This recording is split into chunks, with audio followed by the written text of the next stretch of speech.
You know, with Super Mario Maker 2 coming out soon, why not take this opportunity to revisit the original Mario Maker and see what made the game so special to begin with? Let's just bust out the Wii U and... Oh. Right.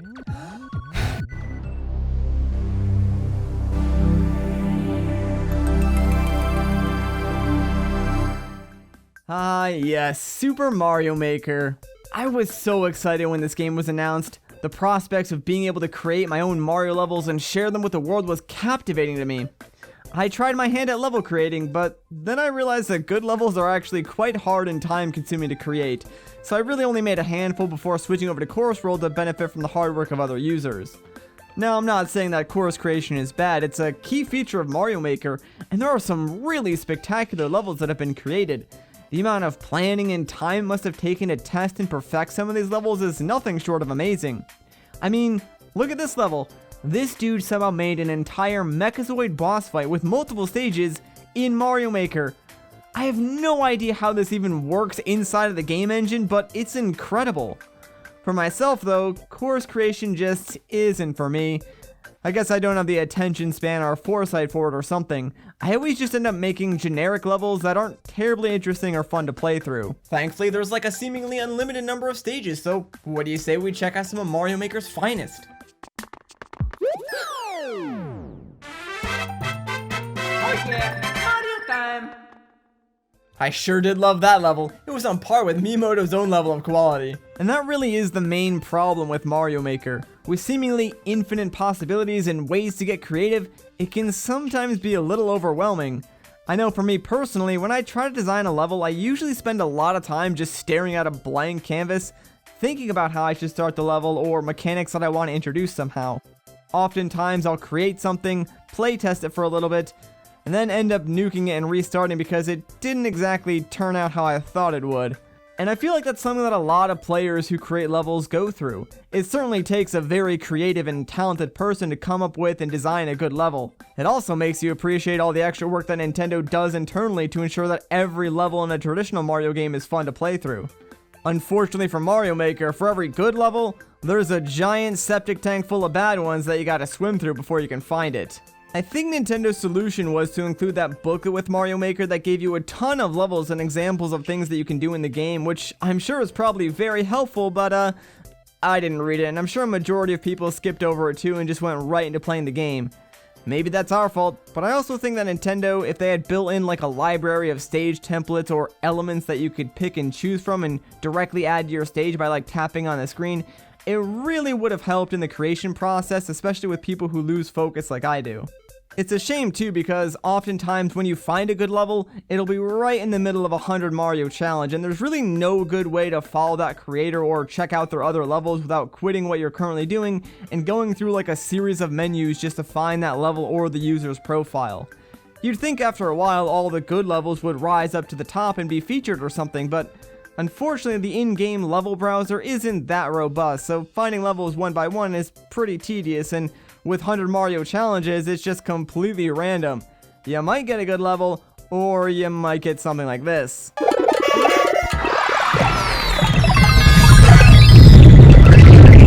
Wow, I sure did love that level. You know, looking back on it now, Mario Maker is pretty bare bones when it comes to what they actually give you access to. I know it seems odd that I would bring that up now when 2 seconds ago I was just saying how often I get overwhelmed in the creative process, but I think it does go both ways. On one hand, yeah, I have all these options available to me right from the get-go, and that could be pretty daunting at first. But once you actually get into the creative mindset and have a layout or idea of something that you want to create, sometimes you can just struggle to make that work inside of Mario Maker. The game gives you a lot of options and things to play with, but it's also somewhat limited, especially when you compare it to the games that its themes are based off of. I'd say they did a good job of getting like 80% of the blocks, items, and features that are iconic or memorable from those base games and fitting them into Mario Maker, but it's the other 20% of stuff that might not seem amazing at first, but they really do help pull a level idea together. Thankfully, it seems that Mario Maker 2 is aiming to fix this problem with all the additions they plan on including. For me, that's the biggest selling factor of this game, removing those limits and letting people really go wild with the level builder. I honestly can't wait to get my hands on it. Even if I don't end up creating anything amazing or spectacular, I'll still enjoy messing around with the new mechanics and especially seeing everything that the community comes up with. As it stands though, the original Mario Maker has a few level types that have become all too common. You have your speedrun levels,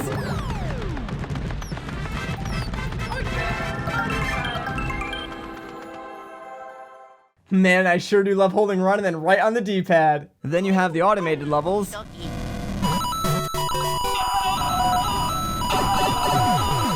Now these levels can be kinda cool, but they're relatively common, and I feel like once you've seen one of them, you've sorta seen them all. Maybe it's just me, but I prefer to actually play a level than have the game do it for me. And then we have music levels. Like automated levels, these ones are cool at first, but get old kinda quickly. I do think it's neat that the developers added a way for users to make custom music within the game itself, and the time it takes to actually put one of those things together and make it work in the game is impressive to say the least.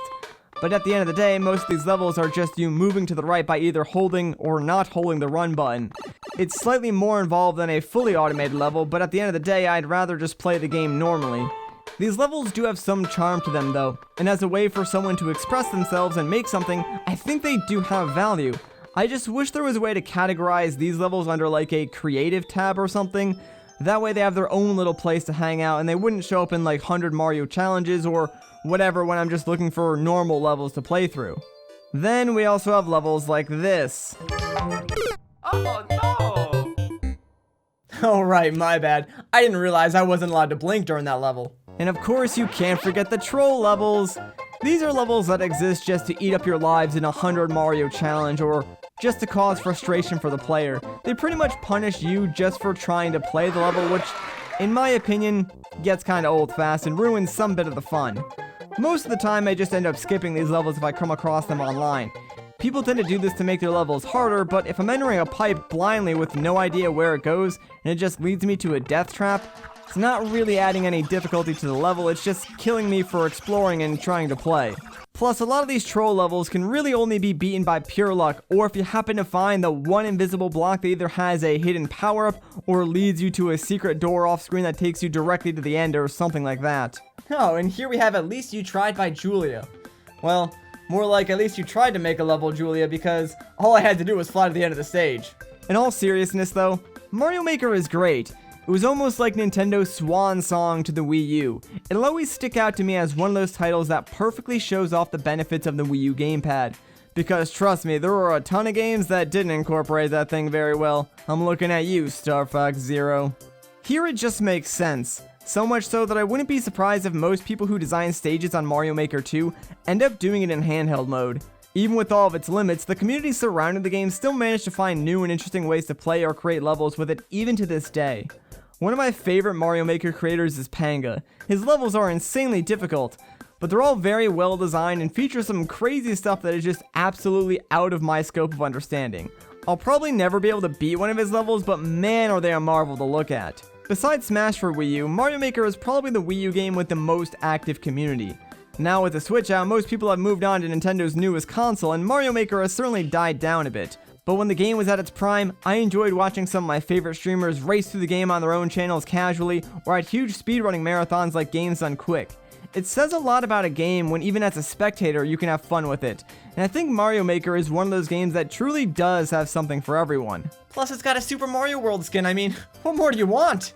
Even though level creation isn't for everyone, Julia, Mario Maker remains as one of my favorite games on the Wii U, and it's also why I'm so excited for Super Mario Maker 2. It looks like Nintendo is adding a ton of new content to the game, from new themes, blocks, and items, to even being able to edit the terrain of a level. Holy smokes, we can do slopes this time? This game has it all! Now, I have seen some people complain about Mario Maker 2's $60 price tag, but personally, I think the price is justified. But I can see why so many people are upset. The Switch has been getting a lot of Wii U ports that feature only minor updates, but still cost full price.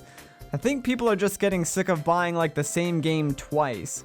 For Mario Maker 2 though, I think they've done a decent job of making sure they add enough stuff to warrant the price, and hopefully they'll continue to support the game with free updates to add even more items like they did with the original. Plus apparently if you pre-order the game and register it with your My Nintendo account, they'll send you an official stylus for free.